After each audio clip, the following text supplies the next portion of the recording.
Hey y'all, hey. Welcome back to Cosmic Kiss. I hope that everybody's in a positive place and positive space mentally, physically, and spiritually. I pray that you're able to show up as your best self today and every day for yourself first and thus for others. As it is a part of our path, as it is a part of our journey, as it is a part of our purpose. I've been trying to take a nap, but I kind of been listening to things, music in particular, and other spiritualists. It's Sunday today, but this is a timeless message, and just really just absorbing and confirming and affirming just my own path. And the message for today. I was called to do it before I took a nap. I keep trying to take a nap, but something keeps coming up, so I've rolled out of rest mode to come speak with you all. But what came to me, or something that I need to revisit, in one of my previous readings, I talked about the star card came up in the reading, and there was something about the star card, this moon on the star. I know that the star card is the zodiac associated with the star card is the Aquarius, and ironically, Pluto goes into Aquarius, which has great connotations for cardinal signs and for fixed signs. Fixed signs at a certain degree, and cardinal signs altogether. And I would suggest you Google research what the cardinal signs are. It's going to be 1/3 of the zodiac. There's cardinal, there's fixed, and then there's mutable signs. But Pluto going into Aquarius has great implications for the Plutonian energy of revolution and change, and the breaking down to build things up, and Aquarius being that of the mind, that of knowing, humanitarian ingenuity, innovative technology. There's great implications societal-wise, great implications worldwide, as well as those micro implications for in your personal life. But when I pulled it out in that reading, there was something about this star hanging over this moon.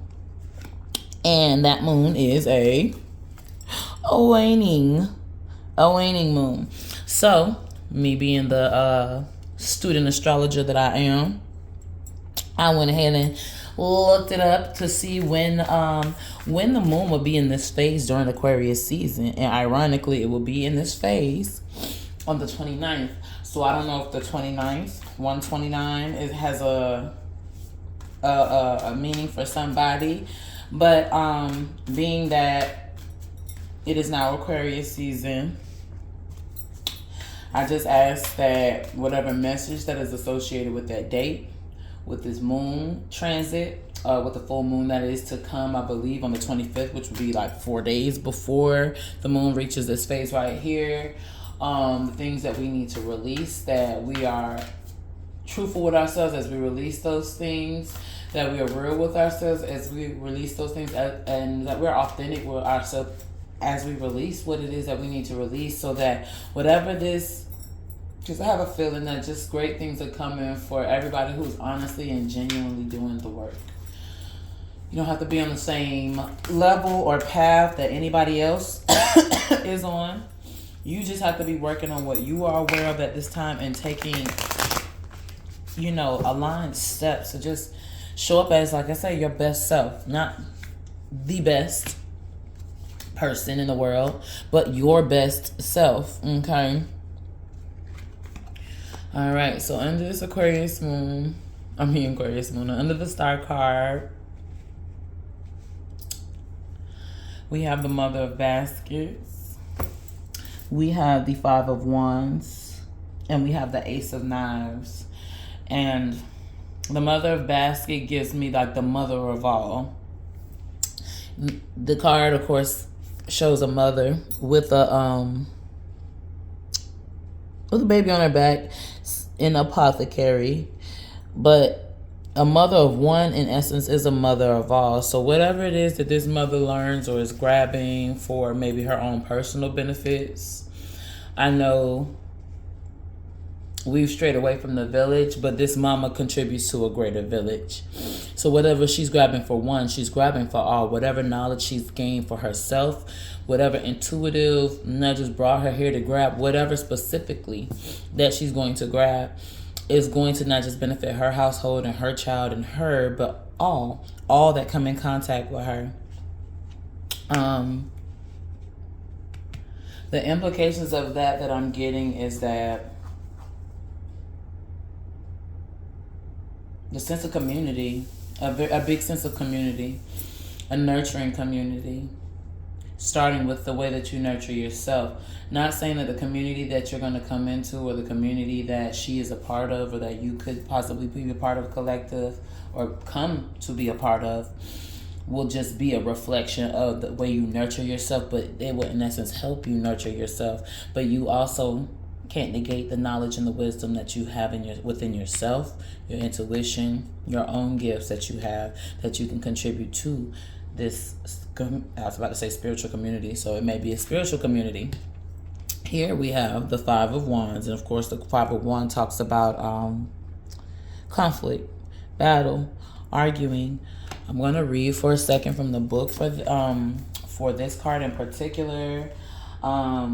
Usually when on the Five of Wands cards, you got five people fighting. Some people got on shoes, some don't. Some have on one shoe and one doesn't have on whatever. Since we're talking about community, and I know that Wands is an action energy, meaning this is more of a physical energy.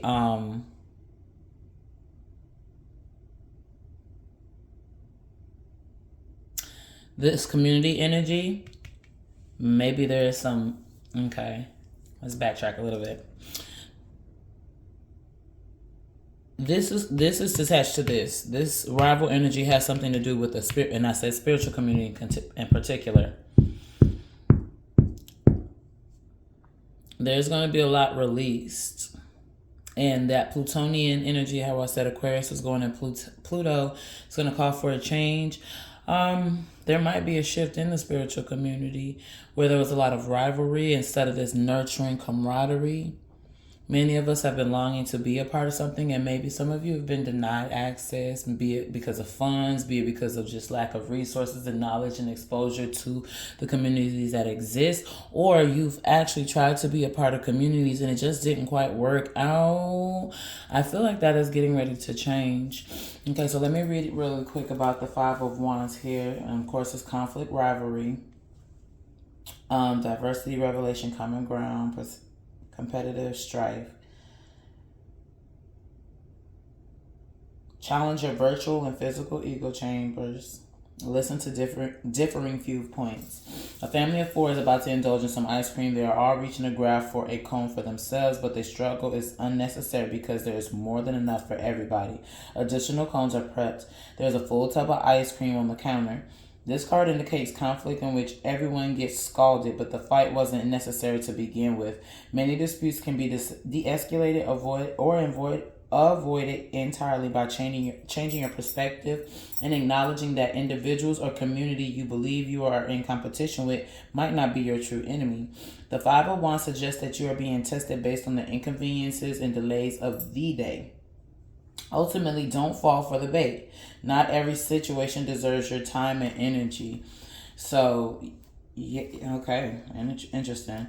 All right, and then we have the Ace of Knives, or the Ace of Swords, which is a creative idea. What I'm getting from this, and I guess this is a message to spiritualists, a lot of us have not put ourselves out there. I'm inconsistent with my own posting. I'm inconsistent with the products that I make. I've been inconsistent, but I've been going through major transitions in this last year and a half, and I'm getting ready to go through another major transition this year that I know of for sure. There's no intuitiveness. I know this transition is happening. However, for reasons of self-confidence and reasons of just my family's acceptance or lack thereof of me dabbling into tarot, or me leaning into my gift of tarot, or me leaning into my gift of sight and using tools of divination to help clarify my sight, along with being strict and Bible based or Christian based. Now, mind you, my family also shares on both sides the same gifts, of course, that I have, because I didn't get these gifts myself. They were gifted to me, part of my lineage.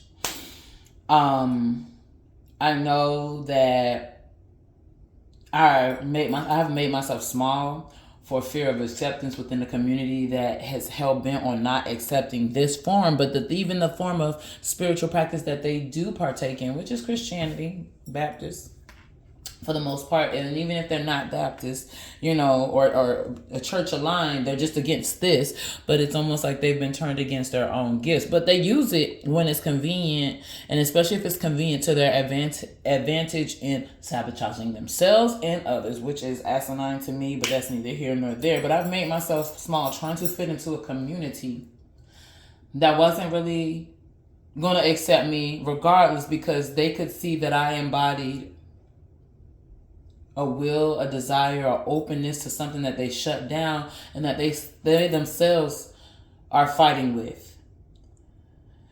The Ace of Swords or the Ace of Knives is that you get like this mental idea, or you get like this mental clarity about it all. And this squabbling could be in your actual family, and you're transitioning to your, what they call your spirit family, or your spirit tribe, or whatever. This conflict could have something to do, like I said, with the spiritual community that you're a part of. Maybe you're past the part where you've started to walk your own path with or without the support of your biological family, and in pursuit of your spiritual family, and it's not been working out. You're going to get an idea, and this right here, that is this idea that there's not enough to go around, is something that we need to lose. It is something that we need to part ways with. And if you can make that a part, I know I am for myself. If you can make that a part of what you release this new moon, this thinking that there's not enough room for you to sit at this table, and that just because you have people from different viewpoints, because spirituality, I love, was that House of Hoodoo on Instagram. And she has a YouTube page as well.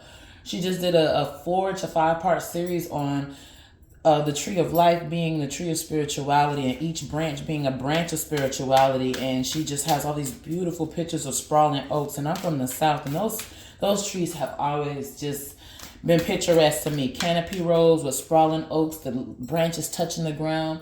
She compares each of those branches to the branches of spirituality, and the leaves and the branches that grow off of those main branches as also sections or byproducts of the lineage that's carried within that branch of spirituality, and how some people have been basically uprooted from their branches, via the African diaspora, and not even just the African diaspora, the indigenous folks. And for the indigenous folks, some of them look just like me. Okay, I know I have indigenous ancestry. Whether they'll officially, the tribes that are existing now will officially accept us is neither here nor there. If we were all to take a blood test, it'll prove what it needs to prove. Nonetheless, her comparing the branches of the trees to spirituality and being a byproduct and having to get back to that, like a lot of us are gifted these spiritual rights through our family, through our bloodline, and that some people are in these religions or spiritual practices are adopted because they've lost touch with their own, but nonetheless they still have an access to it. But I really feel like there's a hierarchy in that access because of what you are genetically predisposed to. And there's some of us that know there's something that we need to do, or we know there's more, even if, like I said, we don't have the means, the resources, be it financial or just knowing what groups and who. Ask for that guidance, ask for that clarity to be put in alignment with the people and the places and the things that will help you on your spiritual journey.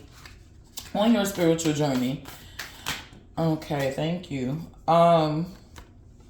So that you, because I'm pretty sure, because she's by herself. There's no man with her. There's nobody else. Now, there could be somebody else in the car outside waiting.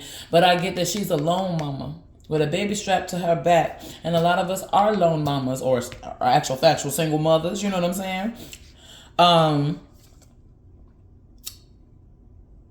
And are in need of a village, because we can raise these children by ourselves, but we can see the toll that it takes on us, and our inability to show up in 100% or a better percentage has a byproduct on the way that we rear our children. It has a byproduct. Yes, we do our best, but there's more damage that we do knowingly and unknowingly. In essence, that's room for more healing, when in essence there's a dire need for community.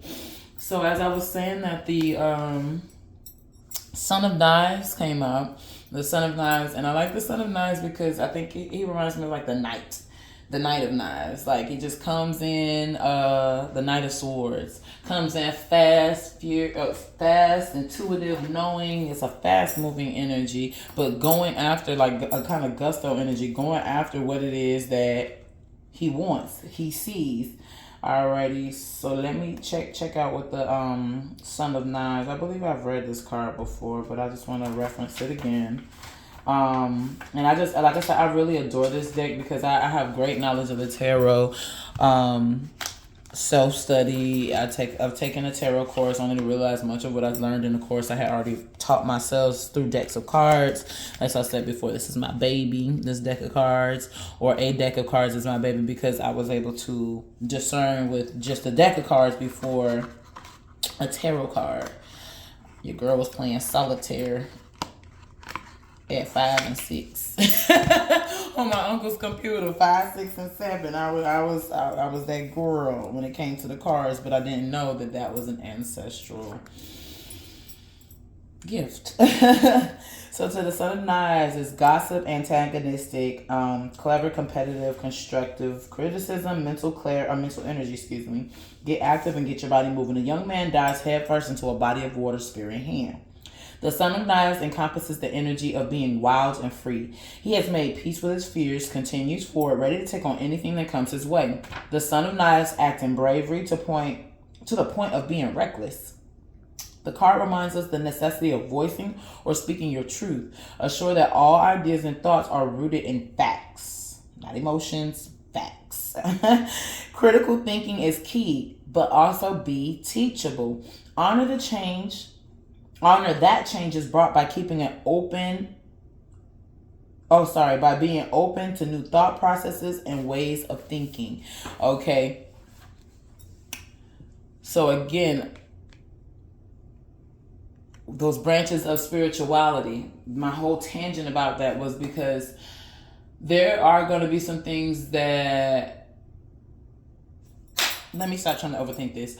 I have this theory that you can find truth anywhere. And most times, 10 times out of 10, because the divine has a great sense of humor, a lot of this truth is going to be found in the source that you don't even want to look at. But that's where you're going to find your wealth of knowledge. But it's almost like a testament. Can you get over yourself? Can you get over your ego? Can you get over your fears? Can you get over your preconceived judgments and notions to sit and listen? Because it could be your quote-unquote enemy, or someone that has been perceived or made you their enemy, that might have the key to something. There's truth in everything. If you are literally looking for the divine and divine guidance, the divine will find you in the mouth of a person that you didn't even think it was going to come from. The babbling fool, hence. The fool wasn't a fool, and he wasn't babbling. But to the untrained ear, it sounded like babble. To those who weren't willing to take the risk that he was willing to take to be wild and free like this, he's a fool. But was he really a fool in his quest to be closer to the divine? In his quest to get back to self? And his quest to be true to himself? And he had to lose all his worldly possessions to get back to his spiritual possessions, or his spiritual alignment, or get closer to his spiritual. And in essence, what he learns in the spirit, what he learns from being reckless and wild and free, but constantly open and constantly teachable, will be what it is that helps you in these communities, be them new communities, old communities, or you know what I mean, or past communities. That's old communities, Courtney. Okay, I just got on a little preachy tangent. in relation to this Aquarius season, I think Aquarius season is going to be beneficial for those who are open-minded, for those who are free thinkers, or those who allow their minds to be open and allow their minds to be free to think and to perceive, to receive, and to change, and also to just rethink or rewire. And matter of fact, one of the astrologists that I followed, I think that's one thing that she spoke about, in regards to how Pluto going to Aquarius is going to affect each sign based on their element, like the water, fire, earth, and air. That was one thing. Changing of perspectives, and I believe that one was was it water signs? Yeah, I think it was water signs, because I read it for all. Because if you know about astrology, or if you really understand astrology, yeah, we have our sun, moon, rising, and Venus, and all that good stuff. But if you look at your chart, baby, you got all elements. You are a little bit of everything.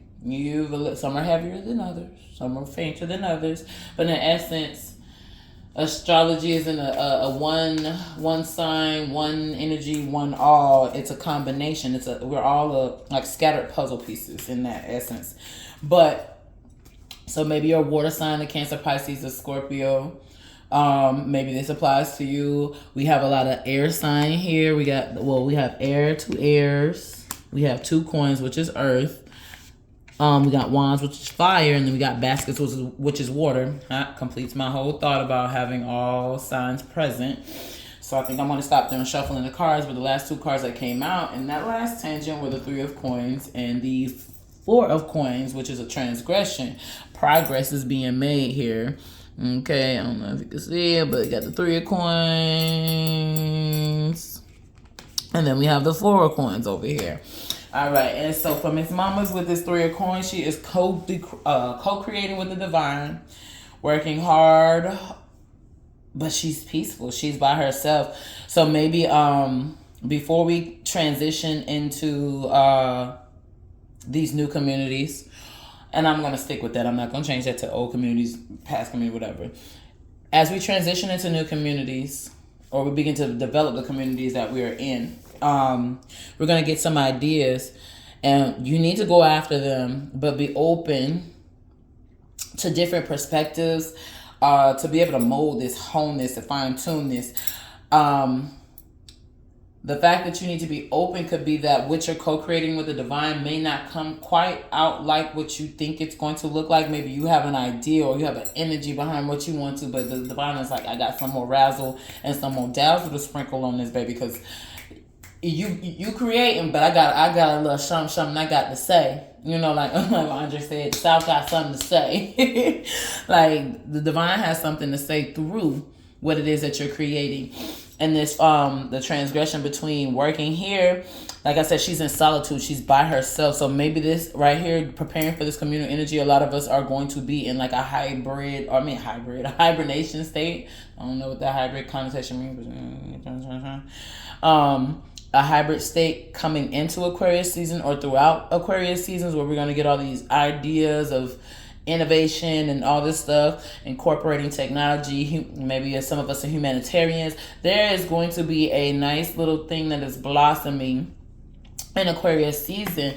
And as Aquarius season transition, I think as we come towards the end of Aquarius season, we're going to see this 4 of coins energy, not by the traditional meaning, but by how this girl is standing. She's getting ready to walk through a door. She's holding these coins behind her, almost like, you know, you talk yourself like, okay, I'm gonna walk in here. If you've ever given a speech in front of people, you know, you kind of like, okay, so do I want to speak total low voice, or do I want to speak high? Do I need to clear where my peppermint's at? Like, she's preparing herself. She's in thought on how she wants to present herself. And these coins, notice they're behind her back. They're not hidden in her pocket. She's not holding on to them tightly. She's just got them behind her back, almost like how people take a talisman and they kind of just rub it around and roll it around in their hands.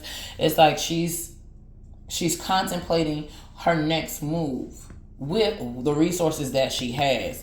Now, yes, this also can represent a scarcity mindset, so I think that is more of an encouragement not to walk through this new door with old mentalities or old ideas of scarcity, so that whatever you're walking into, you're walking into it fresh. Yeah, you're holding on to the resources you're holding on to, which may not be enough or by what you think to walk through this door, but it will be enough because the divine wouldn't open that door if it wasn't enough. Okay, so I think I'm going to end that there. I hope you all have a great rest of your day, great rest of your evening. I hope this finds you in love and in peace. If you feel the need to share. If you feel the need to subscribe. I just appreciate you for allowing me to take up this little chunk of time. All right, y'all be great.